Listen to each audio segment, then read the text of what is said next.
আসসালামু আলাইকুম সকলকে। আশা করি সবাই ভালো আছেন। আজকের পর্বে সকলকে স্বাগতম। তো আজকের পর্বে পঞ্চম শ্রেণীর চতুর্থ অধ্যায়ের সৃজনশীল পাঠ নিয়ে আলোচনা করব। তো গত পর্বে চতুর্থ অধ্যায়ের যে অনুশীলনী ম্যাথগুলো ছিল সেগুলো আলোচনা করা হয়েছিল। আজকে আমরা ওই অনুশীলনী ম্যাথগুলো দিয়ে কীভাবে সৃজনশীল আসতে পারে বা হয় সেগুলো নিয়ে আমরা আলোচনা করব। আসুন শুরু করা যাক। তো দেখেন, এখানে 1 নম্বর সৃজনশীল হিসেবে এখানে যে কোশ্চেনটা আনা হয়েছে সেটা হচ্ছে 3 নং কোশ্চেনের অনুরূপ। আমাদের বইয়ের 3 নাম্বার যে ম্যাথটা করছি সেটার মতো এখানে একটা উদ্দীপক আনা হয়েছে। দেখো এখানে কি বলছে, বর্গাকৃতির কিছু কাগজ আছে যার একটি বাহুর দৈর্ঘ্য হচ্ছে ক। তাহলে বর্গাকার কিছু কাগজ আছে, কয়টা তা জানি না আমরা। কয়েকটা কাগজ আছে যার একটি বাহুর দৈর্ঘ্য দেওয়া আছে ক। আচ্ছা, আমরা বর্গ কাকে বলে সেটা একটু দেখে আসি। যে 4টি সমান বাহু দ্বারা সীমাবদ্ধ ক্ষেত্রকে বর্গ বলে, অর্থাৎ 4টি সমান বাহু দ্বারা সীমাবদ্ধ ক্ষেত্রকে বলা হবে বর্গ। দেখো এখানে আমি একটি বর্গ আঁকছি, সেটা হচ্ছে এ বি সি ডি। অর্থাৎ তোমার হচ্ছে এ বি একটি বাহু, বিসি একটি বাহু, সিডি একটি বাহু, ডি একটি বাহু। তাহলে 4টি বাহু এবং প্রত্যেকটা বাহু সমান। তাহলে 4টি সমান বাহু দ্বারা সীমাবদ্ধ ক্ষেত্রকে বলা হবে বর্গ। তাহলে এ বি সি ডি একটি বর্গ যার 4টি বাহু আছে, তোমার এ বি বিসি সিডি আর একটা এডি, এবং প্রত্যেকটা বাহু কিন্তু সমান। তাহলে একটা বাহু যদি ক হয় বাকি সবই কিন্তু তোমার ক হবে। ঠিক আছে। আচ্ছা, আমরা আরেকটা জিনিস শিখে আসি, সেটা হচ্ছে বর্গের ক্ষেত্রফল। বর্গের ক্ষেত্রফল সমান সমান হচ্ছে দৈর্ঘ্য ইন্টু দৈর্ঘ্য বা দৈর্ঘ্য স্কোয়ার। দৈর্ঘ্য দুইটা দৈর্ঘ্য করলে দৈর্ঘ্য লেখা উপর স্কোয়ার দিলে সেটা হলো বর্গের ক্ষেত্রফল হয়ে যাবে। আর প্রত্যেকটা দৈর্ঘ্য কিন্তু তোমার সমান বর্গের। আমরা জানি যে বর্গের 4টি দৈর্ঘ্য আছে বা 4টি বাহু আছে, প্রত্যেকটাই সমান হয়। আচ্ছা, আর হচ্ছে বর্গের পরিসীমা, অর্থাৎ তোমার যে 4টা দৈর্ঘ্য আছে, 1টা 2টা 3টা 4টা, এই 4টা দৈর্ঘ্য যোগ করলে যেটা হয় সেটা তোমার হচ্ছে বর্গের পরিসীমা হয়। অর্থাৎ যেহেতু তোমার হচ্ছে প্রত্যেকটা দৈর্ঘ্য সমান, তাই হচ্ছে 4 ইন্টু দৈর্ঘ্য, অর্থাৎ বর্গের পরিসীমা 4 ইন্টু দৈর্ঘ্য হবে। আচ্ছা, এখন আমরা দেখি কোশ্চেনে কি বলছে। তো 1 নম্বর কোশ্চেন যেটা কতে বলছে যে বর্গাকৃতির 4টি কাগজের ক্ষেত্রফল কত সেটা বের করো। বর্গাকৃতির 4টি কাগজের ক্ষেত্রফল কত সেটা বের করতে বলছে। আচ্ছা, তাহলে দেখো আমাদের কিন্তু বর্গাকৃতির একটি বাহুর দৈর্ঘ্য দেওয়া আছে। একটি বাহুর দৈর্ঘ্য যদি তোমার ক সেন্টিমিটার হয়, তাহলে বলো তো বর্গের দৈর্ঘ্য কত হবে? দৈর্ঘ্যের উপর স্কোয়ার দিয়ে দেবো না? হ্যাঁ, কারণ বর্গের তো প্রত্যেকটা বাহুই তোমার সমান, অর্থাৎ দৈর্ঘ্য ইন্টু দৈর্ঘ্য গুণ করলে বর্গের ক্ষেত্রফল বের হয়ে যাবে। তা দৈর্ঘ্য ইন্টু দৈর্ঘ্যকে আমরা দৈর্ঘ্য স্কোয়ার বলতে পারি। তাহলে দেখো আমরা ক নাম্বার লিখে সমাধান শুরু করি। সমাধান দেখো কি বলছে আমাদের, যে সমাধান হচ্ছে, তাহলে আমরা লিখবো যে দেওয়া আছে বর্গের দৈর্ঘ্য, দেওয়া আছে তোমার বাহুর, যে বর্গের একটি বাহুর দৈর্ঘ্য, বর্গের একটি বাহুর দৈর্ঘ্য ক সেন্টিমিটার। তাহলে সুতরাং একটি বর্গের ক্ষেত্রফল কি হবে? একটি বর্গের ক্ষেত্রফল সমান সমান হচ্ছে তোমার দৈর্ঘ্যের উপর স্কোয়ার, অর্থাৎ দৈর্ঘ্যের উপরে স্কোয়ার। তাহলে দেখো আমরা দৈর্ঘ্য কিন্তু ক জানি, তাহলে এখানে বসে দেবো ক, তার উপর স্কোয়ার, অর্থাৎ একটি বর্গের ক্ষেত্রফল হচ্ছে তোমার ক স্কোয়ার। তাহলে এখন দেখো আমাদের বলছে বর্গাকৃতির 4টি কাগজের ক্ষেত্রফল কত হবে। তাহলে লিখবো সুতরাং যে বর্গাকৃতির 4টি কাগজের ক্ষেত্রফল কত হবে বলো তো? যেহেতু একটি বর্গের ক্ষেত্রফল হচ্ছে ক স্কোয়ার, তাহলে তোমার হচ্ছে 4টি কাগজের ক্ষেত্রফল কত হবে? 4 ইন্টু ক স্কোয়ার, তার মানে হচ্ছে 4 ক স্কোয়ার। এটাই হচ্ছে আমাদের উত্তর। তাহলে লিখবো উত্তর তোমার 4 ক স্কোয়ার। এটাই হচ্ছে আমাদের অ্যান্সার। এত বর্গ সেন্টিমিটার বলতে পারি আমরা, বর্গ সেন্টিমিটার। তো দেখো এবার আমাদের কি বলছে, যে ক এর মান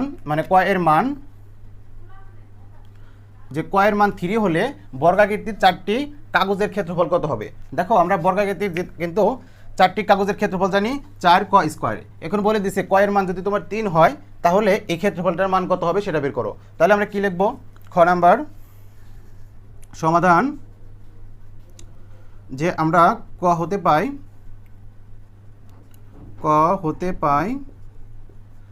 কি পাই, যে 4টি কাগজের ক্ষেত্রফল আমাদের যেহেতু বলছে 4টি বর্গাকার কাগজের ক্ষেত্রফল কত হবে যদি ক এর মান 3 হয় বা 3 হয়, তাহলে ক হতে পাই 4টি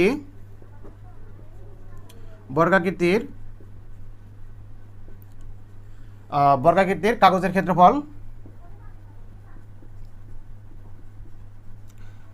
ক্ষেত্রফল সমান সমান দেওয়া ছিল 4 ক স্কোয়ার। দেখো এখন আমাদের বের করতে হবে কি, যদি ক সমান সমান 3 হয় তাহলে ক এর মানটা আমাদের সরি, আমাদের যদি ক সমান সমান যদি 3 হয় তাহলে এই 4টি কাগজের ক্ষেত্রফল কত হবে সেটা আমাদের বের করতে হবে। তাহলে আবার লিখবো আমরা, দেওয়া আছে ক সমান সমান তোমার হচ্ছে 3। তাহলে আমরা কি লিখবো, যে সুতরাং তোমার 4 ক স্কোয়ার সমান সমান দেখো 4 ইন্টু ক স্কোয়ার মানে 2টা ক, মানে ক স্কোয়ার মানে 2টা ক লিখবো আমরা। তাহলে দেখো এখানে আমাদের কর মান বলে দিছে, কর মান কত 3, 3 গুণন 3। তাহলে দেখো এখানে হচ্ছে 4 গুণন 3 গুণন 3, তার মানে কত, যে আমরা যদি 4-এর সাথে 3 গুণ করি তাহলে হয় 3 4 12, 12-র সাথে যদি আবার 3 গুণ করি তাহলে কত হবে, যে 3 দুগুণে 6 আর হচ্ছে 3 কে 3 অর্থাৎ 36। তার মানে এখানে আছে তোমার 3-এর সাথে যদি 4 গুণ করি 3 4 12 হয়, 12-র সাথে 3 গুণ করলে 36 হয়। তাহলে 36 বর্গ সেন্টিমিটার লিখবো আমরা, কারণ এটা ক্ষেত্রফল বের করতে বলছে, ক্ষেত্র বললেই বর্গ লিখতে হবে, তারপরে সেন্টিমিটার থাকলে সেন্টিমিটার, মিটার থাকলে মিটার। এখানে যেহেতু তোমার সেন্টিমিটার দেওয়া ছিল এই জন্য আমরা লিখবো 36 বর্গ সেন্টিমিটার। তাহলে লিখবো উত্তর তোমার 36 বর্গ সেন্টিমিটার। এই হচ্ছে আমাদের খ নম্বরের অ্যান্সার। তো আশা করি তোমরা সবাই বুঝতে পারছো। তো এখন দেখো গ নাম্বার কি বলছে, এরকম 9টি বর্গাকৃতি কাগজের পরিসীমা কত হবে যখন ক সমান সমান তোমার 4 হবে। তাহলে দেখো 9টি বর্গাকৃতি পরিসীমা কত হবে সেটাকে আমাদের বের করতে হবে, তারপরে কর জায়গায় 4 বসিয়ে দিলেই আমাদের হয়ে যাবে। তাহলে দেখো বর্গের পরিসীমা সমান সমান কিন্তু জানি 4 ইন্টু দৈর্ঘ্য, তাহলে একটি বর্গের পরিসীমা হচ্ছে তোমার 4 ইন্টু দৈর্ঘ্য। তাহলে 9টির জন্য কত হবে, একটু যদি বের করতে পারি আমরা 9 গুণ করে দিলে 9টির জন্য হয়ে যাবে, তাই না? তাহলে দেখো আমরা শুরু করি গ নাম্বার সমাধান লিখে। গ নাম্বার সমাধান যে আমরা লিখব, যে দেওয়া আছে বর্গের একটি বাহুর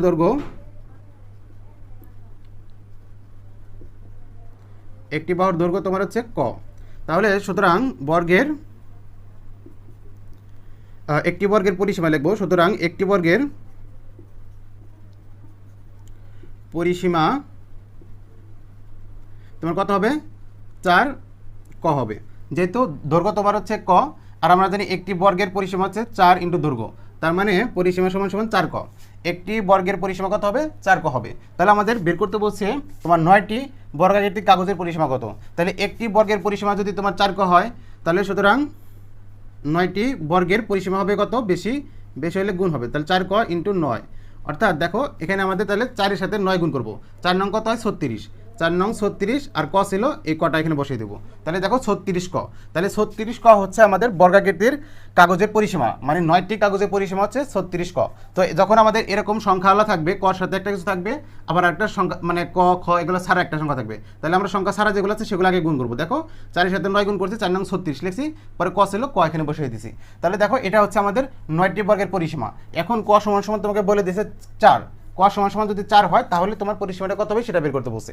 তাহলে আমরা লিখব যে ক সমান সমান 4 হলে তোমার হচ্ছে এখানে লেখো, এখানে তোমার ক সমান সমান 4 হলে পরিসীমা কি হবে বলো তো? পরিসীমা আমাদের যে 36 ক সমান সমান 36 ইন্টু কয়ের মান তোমার হচ্ছে 4, এই যে 4 বলে দিছে, তাহলে আমরা 4 লিখবো। অর্থাৎ 36 সাথে 4 গুণ করলে যেটা হবে সেটা আমাদের রেজাল্ট হবে। তাহলে দেখো আমরা একটু গুণটা করে দেখাই এখানে, যে 36 গুণন 4, তাহলে দেখো 4 6 কত হয় 24 হয়, 24-এর নামে তোমার 4 হাতে থাকবে 2, 3 4 12 আর 2 14, এই হলো 14 নামবে, তার মানে 144। তাহলে 144 সেন্টিমিটার, যেহেতু ওখানে সেন্টিমিটার দেওয়া ছিল এই জন্য আমরা সেন্টিমিটার লিখবো। তাহলে উত্তর তোমার হচ্ছে 144 সেন্টিমিটার। তাহলে একটু খেয়াল রাখবা, যখন বর্গ মিটার ক্ষেত্রফল বের করতে বলবে তখন লিখতে হবে বর্গ সেন্টিমিটার, যদি সেন্টিমিটার দেওয়া থাকে সেন্টিমিটার, যদি মিটার দেওয়া থাকে তাহলে লিখতে হবে বর্গ সেন্টিমিটার, আর পরিসীমা শুধু সেন্টিমিটার থাকলে সেন্টিমিটার, মিটার থাকলে মিটার লিখতে হবে। অর্থাৎ আমাদের এটার অ্যান্সার আসলো 144 সেন্টিমিটার। তো আশা করি তোমরা সবাই অ্যান্সারটা বুঝতে পারছো। যদি না বুঝে থাকো অবশ্যই কমেন্ট করবে, আমরা তোমাদের অ্যান্সার দেবো এবং তোমাদের প্রবলেমগুলোকে সলভ করে দেবো। আসো এবার আমরা 2 নম্বরটা শুরু করি। তো দেখো 2 নম্বর হিসেবে এখানে যে সৃজনশীলটা আনা হয়েছে সেটা হচ্ছে অনুশীলনী 5 নম্বরে অনুরূপ। তো 5 নম্বরে অনুশীলনী ম্যাথ যখন করছিলাম সেখানে 5 নম্বরে এরকম একটা ম্যাথ ছিল, ওখানে আমরা সলভ করেছিলাম। তো ওটার মতো একটি উদ্দীপক এখানে আনা হয়েছে। তো আমরা দেখো কোশ্চেনটা আগে পড়ি। তো ক প্যাকেট বিস্কুট এবং 1 বোতল পানীয়র মূল্য হচ্ছে খ টাকা। অর্থাৎ আমাদের হচ্ছে 1 প্যাকেট বিস্কুটের দাম আর হচ্ছে 1 বোতল পানীয়ের মূল্য একত্রে তোমার খ টাকা দেওয়া আছে। তার মানে হচ্ছে ক প্যাকেট বিস্কুট, মানে বিস্কুট কতগুলো আছে আমরা জানি না, কিন্তু ক প্যাকেট বলছে, আর হচ্ছে 1 বোতল পানীয়ের মূল্য হচ্ছে তোমার খ টাকা একত্রে। ঠিক আছে। এখন বলছে এক প্যাকেট বিস্কুটের মূল্য তোমার 18 টাকা, আর এক বোতল পানির মূল্য হচ্ছে 12 টাকা। এটা আমাদের বলে দিছে, এটা হচ্ছে আমাদের উদ্দীপক ছিল। এখন দেখো আমাদের কোশ্চেনগুলো কি সেগুলো আমরা একটু দেখি। তো বলছে ক ও খ এর সম্পর্ক একটি গাণিতিক বাক্যের মাধ্যমে লেখো। অর্থাৎ ক ও খ এর মধ্যে একটি সম্পর্ক তোমার গাণিতিক বাক্যের মাধ্যমে লিখতে হবে। তাহলে দেখো আমাদের কি বলছে যে ক প্যাকেট বিস্কুট এবং এক বোতল পানীয়র মূল্য একত্রে খ টাকা, আর হচ্ছে এক প্যাকেট বিস্কুটের মূল্য হচ্ছে 18 টাকা, আর ক বোতল পানীয়ের মূল্য হচ্ছে 12 টাকা। তাহলে দেখো আমরা কিন্তু এখানে ক এবং খ এর একটি সম্পর্ক স্থাপন করে আমরা এটাকে গাণিতিক বাক্যে লিখতে পারি। কারণ গাণিতিক বাক্য জানি কাকে বলে, যে আমরা জানি যে কোনো একটি সংখ্যাকে তোমার প্রতীকের মাধ্যমে প্রকাশ করাকেই বলা হয় গাণিতিক বাক্য। তাহলে দেখো যে আমাদের ক প্যাকেট বিস্কুট আছে ওটার মূল্য আর হচ্ছে এক বোতল পানির মূল্য যোগ করলে তোমার হবে খ টাকা, একত্রে বলছিল। তাহলে দেখো আমাদের কি লাগবে, এক বোতল পানির মূল্য কিন্তু আমরা জানি 12 টাকা, কিন্তু আমরা ক প্যাকেট বিস্কুটের মূল্য কত সেটা জানি না, কিন্তু এক প্যাকেট বিস্কুটের মূল্য কিন্তু আমরা জানি। তাহলে এক প্যাকেট বিস্কুটের মূল্য যদি হয় তোমার 12 টাকা তাহলে 18 টাকা, তাহলে ক প্যাকেট বিস্কুটের মূল্য কিন্তু আমরা বের করতে পারবো। তাহলে ওইটা ক প্যাকেট বিস্কুটের মূল্য যদি জানি, ওটার সাথে যদি এক বোতল পানির মূল্য যদি যোগ করে দিই হবে হলো খ টাকা, তাহলে কিন্তু আমাদের একটি সম্পর্ক তৈরি হয়ে গেল। আচ্ছা দেখো তাহলে আমাদের কি লাগবে, ক প্যাকেট বিস্কুটের মূল্য কত সেটা আমাদের লাগবে। তাহলে আসো আমরা শুরু করি। ক নম্বর সমাধান। দেখো আমরা জানি কি এক প্যাকেট বিস্কুটের মূল্য জানি তোমার এক প্যাকেট বিস্কুটের মূল্য ক টাকা, সরি এক প্যাকেট বিস্কুটের মূল্য আমাদের দেওয়া আছে 18 টাকা, 18 টাকা দেওয়া আছে, কিন্তু আমাদের কত প্যাকেট বিস্কুট ছিল, ক প্যাকেট বিস্কুট ছিল তাই না। তাহলে লিখবো সুতরাং ক প্যাকেট বিস্কুটের মূল্য তোমার 18 গুণন ক, তাই না। যে এক প্যাকেটের দাম যদি তোমার 2 টাকা হয় তাহলে 5 প্যাকেটের মূল্য কত হয়, 10 টাকা হয় না, 5 গুণন 2 10 টাকা এরকমই। তাহলে 18 সাথে ক গুণ করলে তোমার হবে 18 ক টাকা। তাহলে বুঝতে পারছো সবাই যে ক প্যাকেট বিস্কুটের মূল্য 18 ক টাকা, আর হচ্ছে এক বোতল পানির মূল্য কিন্তু তোমাকে 12 টাকা বলছে। এবার আমরা কি লিখবো, প্রশ্ন মতে। তাহলে লিখবো প্রশ্ন মতে, তাহলে প্রশ্ন মতে লিখলাম। দেখো প্রশ্ন মতে কী ছিল, ক প্যাকেট বিস্কুট এবং এক বোতল পানির মূল্য। তাহলে ক প্যাকেট বিস্কুটের মূল্য 18 ক টাকা, প্রশ্ন মতে ক প্যাকেট বিস্কুটের মূল্য 18 টাকা আমরা জানি, আর হচ্ছে এক বোতল পানির মূল্য তোমার 12 টাকা, 12 টাকা। এই দুটো যোগ করলে কী হবে, বলছে খ হবে, এই দুটো যোগ করলে হবে খ। তাহলে দেখো এটাই হচ্ছে আমাদের ক নম্বরের অ্যান্সার। তাহলে আমরা লিখবো এটা অ্যান্সার। দেখো আমাদের খুব সহজে ক নম্বরটা হয়ে গেল। এখন তোমাকে বলছে খ নম্বরে যে খ এর মান নির্ণয় করো যখন ক সমান সমান 10 হবে। তাহলে এই যে আমাদের যে ইকুয়েশনটা তৈরি হলো না বা সম্পর্ক তৈরি হলো না ক এর সাথে, এটা এখান থেকে বলছে যে ক এর মান যদি তোমার 10 হয় তাহলে খ এর মান কত হবে সেটা বের করো। তাহলে খুবই সহজ। তাহলে এখানে আমরা ক এর মান বসিয়ে দেবো, কটা বের হয়ে যাবে। তাহলে দেখো আমরা সমাধান লিখে শুরু করে দেই। খ নম্বর সমাধান। তাহলে লিখবো যে তোমার ক হতে পাই, দেখো ক হতে কী পাই আমরা, যেটা কিন্তু পাইছি ক হতে হলো 18 ক প্লাস 12 সমান সমান খ। এখন দেখো আমাদের খ নাম্বারে বলে দিছে ক সমান সমান 10, তাহলে ক সমান সমান যদি 10 হয় তাহলে এখানে মান বসে দিলে কিন্তু হবে। তাহলে আমরা লিখবো দেওয়া আছে ক সমান সমান 10।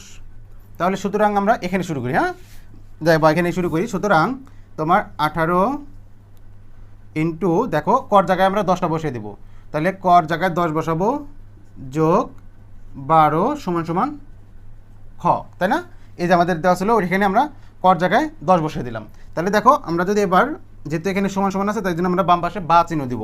তাহলে দেখো 18 সাথে 10 গুণ করলে কত হয়, এটা আমরা এখানে করে ফেলি 18 গুণন 10। তাহলে দেখো এখানে আমরা 0 দ্বারা উপরে সবাইকে গুণ করলে 0 হয়ে যাবে, তাই না। এক ঘর আমরা কাটা দিব, তারপরে 1 দিয়ে 8 আর হচ্ছে এককে 1, তার মানে হচ্ছে 180। তার মানে 18 সাথে যদি 10 গুণ করি হবে হলো 180। এখানে হচ্ছে যোগ, দেখো এবার হচ্ছে এখানে কি 12, তাহলে আমরা 12টাকে লিখবো এখানে, আর এখানে খ। তাহলে বা 180 সাথে যদি তুমি 12 যোগ করো তাহলে কত হবে 192। তাহলে 180 সাথে যদি 12 যোগ করি তাহলে হবে 192 সমান সমান খ। অর্থাৎ আমরা কী পেলাম, সুতরাং খ সমান সমান পাইলাম 192। তাহলে খ সমান সমান হচ্ছে 192, তাহলে উত্তর হবে তোমার 192। এটাই হচ্ছে আমাদের অ্যান্সার। তো আশা করি তোমরা সবাই বুঝতে পারছো। এখন দেখো গ নাম্বারটা কি বলছে, তো গ নাম্বারের সমাধানটা লিখে রাখি আগে। দেখো আমাদের কোশ্চেনে কি বলছে, ক এর মান নির্ণয় করো, ক এর মান নির্ণয় করো যখন খ সমান সমান 354। তাহলে দেখো আমাদের কিন্তু এই যে সম্পর্কটাই লাগবে, যে 18 ক প্লাস 12 সমান সমান খ। এখানে বলে দিচ্ছে খ সমান সমান যদি 354 হয় তাহলে তুমি ক এর মান নির্ণয় করো। তাহলে আমরা কি করব, সমাধান লিখে আমরা লিখবো যে ক হতে পাই, তাহলে ক হতে আমরা কি পাইছি বলো তো, যে 18 ক প্লাস 12 সমান সমান কত, সমান সমান হচ্ছে খ। তাহলে এটা তো এখানে আমাদের বলে দিছে যে দেওয়া আছে খ সমান সমান 354, ঠিক আছে। তাহলে আমরা কি করব, সুতরাং তোমার এই যে 18 ক প্লাস 12 সমান সমান খ, এর জায়গায় কী হবে 354 হবে, যেহেতু আমাদের খ এর পরিবর্তে 354 দেওয়া আছে, আমরা খ এর পরিবর্তে 354 লিখে ফেলবো। এখন দেখো আমাদের ক এর মানটা বের করতে হবে। তাহলে দেখো আমাদের কি করব, ধাপে ধাপে করব, যে 18 কটাকে রেখে দেবো, এই বাকি যেটা আছে সেটাকে আমরা ডান পাশে পার করে দেবো। তাহলে আমরা জানি যে বাম পাশ থেকে যদি ডান পাশে কিছু নিতে চাই, যদি যোগ থাকে সেটা বিয়োগ করে দিতে হয়, যোগ থাকলে সেটা বিয়োগ করে দিতে হয়, তাহলে বিয়োগ এই যে 12 লিখবো। এখন দেখো বা 18 ক, এখানে যদি 354 থেকে তুমি 12 বাদ দিয়ে দাও তাহলে থাকবে তোমার 342, বা এখন দেখো 18 ক আছে, আমাদের কর মান বের করতে হবে, 18টাকে তাহলে ডান পাশে দিয়ে দিতে হবে। এখন কর সাথে দেখো 18 কি আকারে আছে, গুণ আছে, তাহলে কর সাথে যেহেতু 18 গুণ আকারে আছে, আর গুণ ডান পাশে গিয়ে কী হয়ে যায়, ভাগ হয়ে যায়। তাহলে আমরা লিখবো ক 342 ভাগ হচ্ছে 18। এই 18টা ভাগ হলো কারণ 18 গুণ আকারে ছিল কয়ের সাথে, এই জন্য ভাগ হয়ে গেল। তাহলে দেখো বা ক সমান সমান তোমার 342 সাথে 18 ভাগ করতে হবে, তাহলে 342 ভাগ হচ্ছে তোমার 18। তাহলে দেখো 34-এর মধ্যে 18 একবার যায়, তো আমরা একবার দেবো, 18কে 18, তো বিয়োগ করলে তোমার হবে এখানে 14 থেকে 8 বার দিলে, 14 থেকে 8 বার দিলে 6, তারপর তোমার এখানে 1 দিয়ে দিলে 2, 3 থেকে 2 বার দিলে 1, 16, আর হচ্ছে এই যে 2 আসলো 2টাকে এখানে নিয়ে আসি। তাহলে দেখি আমরা 18 এবার হচ্ছে এই যখন তোমার হচ্ছে এখানে কত 16 ছিল, তো 16-এর মধ্যে তো তোমার 18 যায় না, এই জন্য আমরা এই 2টাকে এখানে নিয়ে আসবো, 2টাকে। তাহলে 162-র মধ্যে তোমার 18 কতবার যায় সেটা আমাদের দেখতে হবে। তাহলে দেখো আমরা একটু দেখি কয়েকবার ট্রাই করে, যে আমরা প্রথমে 7 বার দিয়ে দেখি, 7-8 কত হয় 56, তাহলে 56 হাতে থাকবে তোমার 5, আর হচ্ছে 7-কে 7 আর 5-এ তোমার কত হয়, 7-কে 7 আর 5-এ তোমার হয় 126, তার মানে হচ্ছে 126 হলো, তার মানে আরও বেশি যাবে, তাই না। তাহলে 18 আর কতবার দিতে পারি, আরও যদি 2 বার দিই আমরা, 2 বার দিয়ে দেখি তো কত হয়, আরও মানে 9 বার, 18-এর সাথে 9 বার গুণ করলে কত হয় দেখি তো একটু, যে 18 9, তাহলে 8 নং হয় কত 72, তাহলে 72-এ 2 হাতে থাকবে 7, আর 9-কে 9 আর হলো 7-এ তোমার 16, দেখো আমাদের মিলে গেছে, 8 বারে একদম মিলে গেছে, 9 বারে একদম মিলে গেছে। তাহলে আমরা এখানে 9 দেবো, 9 বারে হয় 162, তার মানে এটা মিলে গেল 0, তার মানে 19। তাহলে এখানে 342-কে 18 দ্বারা ভাগ করলে হয় 19, অর্থাৎ কর মান কত পেলাম 19 পেয়েছি আমরা। তাহলে সুতরাং কর সমান সমান 19, এটা হচ্ছে আমাদের অ্যান্সার। তাহলে লিখবো উত্তর তোমার কর সমান সমান 19, এটাই হচ্ছে আমাদের গ নম্বরের অ্যান্সার। তো আশা করি তোমরা সবাই বুঝতে পারছো। যদি তোমাদের বুঝতে অসুবিধা হয় অবশ্যই কমেন্ট করবে, আমরা তোমাদের প্রত্যেকটা কমেন্ট পড়বো এবং প্রত্যেকের প্রবলেমগুলো সলভ করে দেবো ইনশাআল্লাহ। আসো এবার আমরা 3 নাম্বারটা দেখি। দেখো 3 নাম্বার সৃজনশীল হিসেবে এখানে যেটা আনা হয়েছে সেটা হচ্ছে আমাদের বইয়ের তোমার হচ্ছে 23 পৃষ্ঠার একদম নিচে একটা প্রশ্ন দেওয়া আছে, সেই প্রশ্নটাই এখানে নিয়ে আনা হয়েছে। দেখো এই কোশ্চেনটাতে আমাদের কী বলছে, যে একটি বইয়ের ওজন 240 গ্রাম। হাকিম এইরূপ কয়েকটি বই ক্রয় করে সেগুলো 500 গ্রাম ওজনের একটি বাক্সের ভিতরে রাখলেন। মনে করো বইয়ের সংখ্যা তোমার ক, আর হচ্ছে মোট সংখ্যা হচ্ছে, মোট ওজন হচ্ছে খ। তাহলে আমাদের বলছে একটি বইয়ের ওজন 240 গ্রাম। তো হাকিম এরকম কয়েকটি বই কিনে একটি তোমার হচ্ছে 500 গ্রাম ওজনের একটি বাক্সের ভিতরে সেগুলো রেখে দিয়েছে। এখন বলছে বইয়ের সংখ্যা হবে ক, আর হচ্ছে মোট ওজন হচ্ছে খ। এখন আমাদের কোশ্চেন হচ্ছে তোমার ক ও খ এর মধ্যে সম্পর্ক কি তা লেখো। অর্থাৎ তোমার যে আমাদের উদ্দীপক দেওয়া আছে সেখান থেকে ক এর সাথে কি সম্পর্ক আছে খ এর, সেটা আমাদের লিখতে বলছে। দেখো আমাদের কি বলছে, যে মোট ওজন। তাহলে মোট ওজন বলতে কি বুঝতেছি আমরা বলো তো, মোট ওজন বলতে বুঝতেছি আমরা বইয়ের ওজন প্লাস হচ্ছে তোমার বাক্সের ওজন, এই যে বাক্সের ওজন মানে বাক্স ওজন, এটা যোগ করলে তোমার কি হবে, হবে তোমার মোট ওজন। তো মোট ওজনটা তোমার খ হবে, সেটা বলে দিছে। এখন দেখো আমাদের বাক্সের ওজন কিন্তু খুব ভালোভাবে দেওয়া আছে, যে বাক্সের ওজন তোমার 500 গ্রাম হবে। এখন বই, দেখো বইয়ের একটি বইয়ের ওজন তোমার 240 গ্রাম, একটি বইয়ের ওজন 240 গ্রাম, আমাদের বই আছে তোমার ক সংখ্যক, তাহলে ক সংখ্যক বইয়ের ওজন লাগবে, তাহলে ক সংখ্যক বইয়ের ওজন প্লাস বাক্সের ওজন সমান সমান কত হবে, ওই যে খ হবে, মোট সংখ্যা বলছে। আসো আমরা ম্যাথটা সলভ করে শুরু করি। তাহলে আমরা ক দিয়ে সমাধান লেখা শুরু করি। দেখো ক নাম্বার সমাধান। তাহলে আমরা কি করব, যে একটি বইয়ের ওজন আমরা জানি 240 গ্রাম, একটি বইয়ের ওজন 240 গ্রাম, তাহলে আমাদের বই আছে কতগুলা, দেখো ক সংখ্যক, তাহলে সুতরাং কটি বইয়ের ওজন কত হবে বলো তো তোমরা, কটি বইয়ের ওজন কত হবে, 240 গুণন ক হবে, কারণ একটি বইয়ের ওজন তোমার 240, কটি বইয়ের দাম বেশি হবে, তো বেশি হলে গুণ হয়, তাহলে 240-এর সাথে যদি আমরা ক গুণ করে দিই তাহলে 240 ক গ্রাম হয়। তো আশা করি তোমরা সবাই বুঝতে পারতেছো। দেখো এখন বলছে মোট ওজন হচ্ছে তোমার খ, তাহলে আমরা লিখবো প্রশ্ন মতে,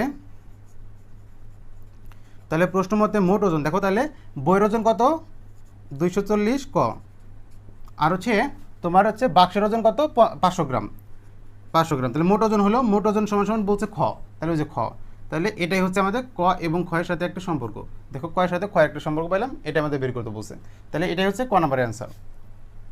তো এখন দেখো খ নাম্বারে কি বলছে আমাদের, যে বলছে ক এর মান যথাক্রমে তোমার 10, 20, 30 হলে খ এর মান নির্ণয় করো, অর্থাৎ তোমার এখানে ক এর জায়গায় প্রথমে 10 বসাও, তারপরে দেখো খ এর মান বের করো, আবার 20 বসাও তাহলে খ এর মান বের করো, আবার 30 বসাও খ এর মান বের করো, অর্থাৎ তিনটা খ এর মান বের করতে হবে, তিনবার ক এর মান চেঞ্জ করে বসাতে হবে, একবার 10, আবার 20, আবার 30 বসাতে হবে। দেখো তাহলে আমরা সমাধান শুরু করে দিই। সমাধান, তাহলে আমরা লিখব ক হতে পাই তোমার 240 ক প্লাস 500 সমান সমান খ, বুঝতে পারছো। এখন আমাদের বসে ক সমান সমান একবার 10 ধরো, তারপর 20 ধরো, আবার 30 ধরো, তাহলে আমরা লিখব ক সমান সমান 10 হলে খ এর মান, তাহলে দেখো ক সমান সমান যদি আমরা 10 বসাই, তাহলে সুতরাং তোমার 240 ইন্টু ক এর জায়গায় 10 বসাবো প্লাস 500 সমান সমান খ, তাহলে দেখো বা 240 সাথে যদি 10 গুণ করো তাহলে কত হয়, আমরা একটু দেখি এখানে 240 গুণন 10, দেখো তো শূন্য দিয়ে গুণ করলে সব শূন্য হয়ে যাবে, এক ঘর কাটা, 1 0 0, তারপরে 4 কে 4, 2 1 2, তাহলে যোগ করলে হবে তোমার 2400, তাহলে এটা গুণ করলে 10-এর সাথে যদি 240 গুণ করি তাহলে হয় 2400 প্লাস তোমার 500 সমান সমান খ, তাহলে বা দেখো 2400-তে যদি 500 যোগ করো তাহলে হয় 2900, তাহলে 2900 সমান সমান খ, তাহলে পাওয়া গেলে সুতরাং খ সমান সমান 29, তাহলে এটা হচ্ছে আমাদের একটা অ্যান্সার। আবার বলছে যদি তুমি ক সমান সমান যদি 20 বসাও তাহলে খ এর মান কত হবে, তাহলে লিখবা আবার ক সমান সমান 20 হলে ক এর মান, তাহলে দেখো সুতরাং আমাদের ছিল 240, তাহলে কর জায়গায় বসাবো 20 প্লাস 500 সমান সমান খ, তাহলে দেখো এবার যদি আমরা 240 সাথে যদি 20 গুণ করি তাহলে কত হয়, এই যেখানে 240 20, তো শূন্য দিয়ে গুণ করলে সব শূন্য হয়ে যাবে, একবার কাটা, দেখো 2 দ্বারা গুণ করলে 2 0 0, 4 দুগুণে 8, আর 2 দুগুণে 4, 0 0 8 2, সরি 2 দুগুণে হয় 4, এখানে 4 বসবে, তাহলে এখানে কত হবে 4800 হবে, 4800, তাহলে 240 সাথে যদি 20 গুণ করি তাহলে কত হলো 4800, তাহলে আমরা এটা লিখব 4800 প্লাস হচ্ছে 500 সমান সমান খ, তাহলে দেখো 48 সাথে যদি 500 যোগ করি তাহলে হয় 5300, তাহলে এখানে হবে 5300 সমান সমান খ, তাহলে সুতরাং খ সমান সমান তোমার 5300, তাহলে এটা একটা অ্যান্সার হলো। আসো এবার আমরা 4 নম্বর সৃজনশীলটি দেখি। দেখো এখানে 4 নম্বর সৃজনশীল হিসেবে যে কোশ্চেনটা আনা হয়েছে সেটা হচ্ছে আমাদের বইয়ের 24 পৃষ্ঠার একদম নিচের যে প্রশ্নটা আছে না, ওই প্রশ্নের কেন্দ্রে এখানে আনা হয়েছে, বুঝতে পারছো। তাহলে দেখো আমরা কোশ্চেনটাকে পড়ি, যে একটি পানির বোতলের ওজন 120 গ্রাম আর মিনা 50 গ্রাম ওজনের একটি ব্যাগের মধ্যে কিছু সংখ্যক পানির বোতল রাখলো, আর বোতলের সংখ্যাকে ক দ্বারা এবং পানির বোতলগুলোর ওজন ও ব্যাগের ওজনের যোগফলকে তোমার হচ্ছে খ দ্বারা প্রকাশ করো। দেখো আমাদের উদ্দীপকে যা যা দেওয়া আছে আমরা একটু সহজভাবে বোঝার চেষ্টা করি। দেখো বলছে একটি পানির বোতলের ওজন হচ্ছে তোমার 120 গ্রাম, একটি পানির বোতলের ওজন হচ্ছে 120 গ্রাম, আর বলছে মিনা যে বোতলগুলো যে ব্যাগে রাখছে ওই ব্যাগের ওজন হচ্ছে তোমার হলো 50 গ্রাম, ওই ব্যাগের ওজন কি 50 গ্রাম, আর সেখানে কিছু সংখ্যক বোতল রাখছে, ঠিক আছে, কিছু সংখ্যক মানে কতগুলো হবে আর কি, আমরা সঠিক জানি না কতগুলা, ঠিক আছে। এখন বলছে বোতলের সংখ্যাকে ক দ্বারা, মানে যে কিছু সংখ্যক আছে না, আমরা ধরে নিলাম কটা তোমার হচ্ছে বোতল আছে, আমরা কয়টা বোতল আছে সেটা জানি না, ধরলাম ক সংখ্যক তোমার বোতল আছে, এটা ধরতে বলছে। এবং কি বলছে দেখো, পানির বোতলগুলোর ওজন, যে পানির বোতলগুলোর ওজন অর্থাৎ ক সংখ্যক যে বোতল আছে না, আর প্রত্যেকটা বোতল তোমার 120 গ্রাম, তাহলে ককে যদি আমরা 120 দ্বারা গুণ করি তাহলে সবগুলো বোতলের পানির ওজন বের হয়ে যাবে। ওই ওজনগুলো ও ব্যাগের ওজন, দেখো ব্যাগের ওজন কিন্তু আমাদের 50 গ্রাম দেওয়া ছিল, এই দুইটার যোগফলকে খ দ্বারা প্রকাশ করতে হয়েছে, মানে খ দ্বারা প্রকাশ করা হলো, বুঝতে পারছো? এই হচ্ছে আমাদের উদ্দীপক ছিল। এখন দেখো আমাদের বের করতে বলছে কি, বলছে ক ও খ এর মধ্যে সম্পর্ক গাণিতিক বাক্যের মাধ্যমে লেখো। দেখো আমরা খুব সহজে আমরা বের করতে পারি, যেহেতু আমাদের বোতল আছে তোমার কটা, এবং হচ্ছে প্রতি বোতলের ওজন হচ্ছে 120 গ্রাম, তার মানে আমাদের ক সংখ্যক বোতলের হলো তোমার ওজন কত হবে, 120 গুণন ক মানে 120 ক, আর হচ্ছে পানির বোতলের ওজন ব্যাগের ওজন হচ্ছে তোমার হলো 50 গ্রাম, এই দুইটার যোগফল হবে খ। তাহলে এটা লিখলেই তো আমাদের গাণিতিক বাক্য হয়ে গেল, তাই না? এটা আমরা প্রতীকের মাধ্যমে লিখে দেখাই। দেখো আমরা সমাধান লিখে শুরু করি। তো আমরা প্রথমে কী কী লিখব, ক সমাধান। তাহলে দেখো আমাদের লিখতে হবে কি, একটি পানির বোতলের ওজন, একটি পানির বোতলের ওজন, পানির বোতলের ওজন কত, 120 গ্রাম।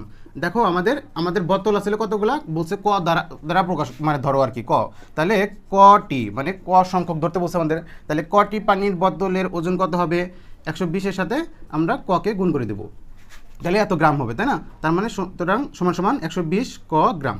এই হচ্ছে আমাদের সবগুলা পানির বোতলের ওজন, ঠিক আছে। আর হলো আমাদের ব্যাগের ওজন বলছিল 50 গ্রাম। এখন বলছে যে তোমার পানির বোতলগুলোর ওজন ও ব্যাগের ওজনের যোগফল খ, তাহলে আমরা লিখব কি, সুতরাং প্রশ্নমতে লিখি, প্রশ্নমতে, তাহলে প্রশ্নমতে যেহেতু আমাদের বলছে যে বোতলগুলোর ওজন, দেখো বোতলগুলোর ওজন 120 ক প্লাস ব্যাগের ওজন হচ্ছে তোমার 50 গ্রাম, এটা সমান সমান হচ্ছে বলছে খ দ্বারা প্রকাশ করো, তাহলে খ। তাহলে দেখো এটাই হচ্ছে আমাদের তাহলে সম্পর্ক হয়ে গেল, যে ক ও খয়ের সাথে একটা সম্পর্ক হয়ে গেল। দেখো এবার খ নাম্বারটা করি। দেখো খ নাম্বারে কি বলছে আমাদের, খ এর মান নির্ণয় করো যখন ক সমান সমান 10। দেখো আমরা যে একটু আগে যেটা বের করলাম কতে, যে 120 ক প্লাস 50 সমান সমান খ, এখন বলছে ক সমান সমান 10 হলে তুমি খ এর মান নির্ণয় করো, অর্থাৎ এই ক এর জায়গায় আমরা যদি 10 বসাই তাহলে এই খ এর মান কত হবে সেটা তোমাকে বের করতে বলছে। তাহলে শুরু করি আমরা, যে খ নাম্বার, দেখো খ নাম্বার সমাধান। তাহলে খ নাম্বার সমাধান কি লিখবো আমরা, যে এই জিনিসটা আমরা পাইছি না, লিখবো যে ক হতে পাই, ক হতে কি পাই, দেখো যেটা পাইছি আমরা 120 ক প্লাস 50 সমান সমান খ, এটা আমরা পাইছি না, হ্যাঁ এটা পাইছি, তো এটা লিখলাম। এখন দেখো বলছে ক সমান সমান 10, ক সমান সমান 10, তাহলে লিখবো দেওয়া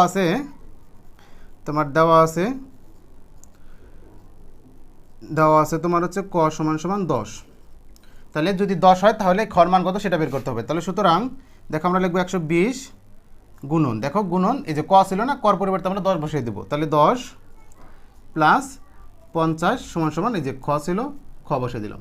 দেখো 120-এর সাথে ক ছিল গুণ আকারে, এই জন্য গুণ দিলাম, এই 10 দিলাম কর পরিবর্তে। তাহলে দেখো এখন 120-এর সাথে যদি তুমি 10 গুণ করে তাহলে হয় 1200, যদি 120-এর সাথে 10 গুণ করি তাহলে হয় 1200 প্লাস তোমার হচ্ছে 50 সমান সমান খ। তাহলে দেখো 1200 আর 50 যোগ করলে কত হয়, বা 1200 আর 50 যোগ করলে হয় 1250 সমান সমান খ। তাহলে আমরা কি লিখতে পারি, যে সুতরাং খ সমান সমান 1250, এই 1250, তাহলে দেখো আমাদের খর মান বের হয়ে গেল। তাহলে আমরা কি লিখবো, উত্তর খ সমান সমান 1250, এই হচ্ছে আমাদের খ নম্বরের অ্যান্সার। এখন দেখো আমাদের গ নম্বরে কি বলছে, যে ক এর মান নির্ণয় করো যখন খ সমান সমান 770, অর্থাৎ এটাই আমাদের এখন বলছে খ এর মান 770 বসাইলে এই ক এর মান কত হবে সেটা তোমাকে বের করতে বলছে। তাহলে খুব সহজে আমরা এটা করে ফেলি। দেখো আমরা প্রথমে গ নাম্বার সমাধান, তাহলে গ নাম্বার সমাধান লিখলাম। এখন দেখো আমাদের লিখবো হচ্ছে ক হতে পাই, তাহলে ক হতে পাই তোমার হচ্ছে 120 ক প্লাস 50 সমান সমান এই খ, এটা কিন্তু আমরা ক হতে পাইছি, ঠিক না? এখন আমাদের বলছে খ সমান সমান, এটা আমরা লিখি, দেওয়া আছে, বলো তো কী দেওয়া আছে আমাদের কোশ্চেনে, দেওয়া আছে খ সমান সমান, এই যে খ সমান সমান দেওয়া আছে 770, তাহলে আমরা লিখব খ সমান সমান 770। তাহলে সুতরাং দেখো 120 ক প্লাস 50 সমান সমান খর জায়গায় লিখবো 770, যেহেতু আমাদের খ সমান সমান 770 দেওয়া ছিল। এখন এখান থেকে আমাদের কর মান বের করতে হবে। আমরা জানি কর যেটা মান বের করতে বলে ওটাকে রাখা বাকি সবগুলোকে ডান পাশে আস্তে আস্তে পার করে দিতে হবে। তাহলে দেখো 120 ককে আগে রাখলাম, আর এই 50টাকে আমরা ডান পাশে পার করে দিই। তাহলে দেখো আমরা জানি যে বাম পাশ থেকে ডান পাশে যদি যায়, যদি যে সংখ্যাটাকে নিব তার আগে যদি প্লাস থাকে তাহলে সেটা মাইনাস হয়ে যায়। যেহেতু এখানে প্লাস ছিল এটা মাইনাস হয়ে গেল। তাহলে দেখো বা 120 ক সমান সমান দেখো 770 থেকে যদি আমরা 50 বিয়োগ করে দিই তাহলে থাকে তোমার 720 বা তোমার হচ্ছে এবার ক কে রাখবো। দেখো ক সাথে 120 আছে, 120 টাকা আমরা ডান পাশে নিব, তাহলে কি গুণ আকারে আসলো, তাহলে ভাগ হয়ে যাবে। তাহলে 720 ভাগ হচ্ছে তোমার 120। তাহলে দেখো এখন 720কে যদি আমরা 120 দ্বারা ভাগ করি যেটা হবে সেটাই আমাদের করমান হবে। তাহলে দেখি আমরা একটু ভাগটা করি এখানে, যে তোমার 720 ভাগ হচ্ছে 120। দেখো প্রথমে 3 ঘর, যেহেতু 3 ঘরই নিতে হবে, তাহলে 720-এর মধ্যে 120 তোমার কতবার যায় সেটা আমাদের দেখতে হবে। দেখো 120-এর সাথে আমরা যদি 6 গুণ করি, দেখো 6 শূন্য 0, 6 দুগুণে 12, 12 2 হাতে থাকবে 1, 6 কে 6 আর 1 7, দেখো মিলে গেছে। তার মানে 6 বারে এটা সুন্দরভাবে মিলে যায়, বুঝতে পারছো? তাহলে 6 হলো। তাহলে এটাকে ভাগ করলে তোমার হয় 6। তাহলে বা ক সমান সমান 6। তাহলে কী লিখবো? সুতরাং ক সমান সমান 6 হয়ে গেল। এই হচ্ছে আমাদের অ্যান্সার। তাহলে লিখবো উত্তর ক সমান সমান 6। তো আশা করি তোমরা সবাই বুঝতে পারছো। তো দেখো একটা সৃজনশীলের 3টা কোশ্চেনে আমাদের সলভ হয়ে গেল। তো আশা করি তোমরা সবাই বুঝতে পারছো। যদি তোমাদের প্রবলেম থাকে কোনো জায়গায় অবশ্যই তোমরা কমেন্ট করবে, আমরা প্রত্যেকের কমেন্টগুলোই পড়বো এবং প্রত্যেকের প্রবলেমগুলো সলভ করে দেবো ইনশাআল্লাহ। তো আজকের পর্ব এখানেই। সবাই সুস্থ থাকো, ভালো থাকো, আল্লাহ হাফেজ।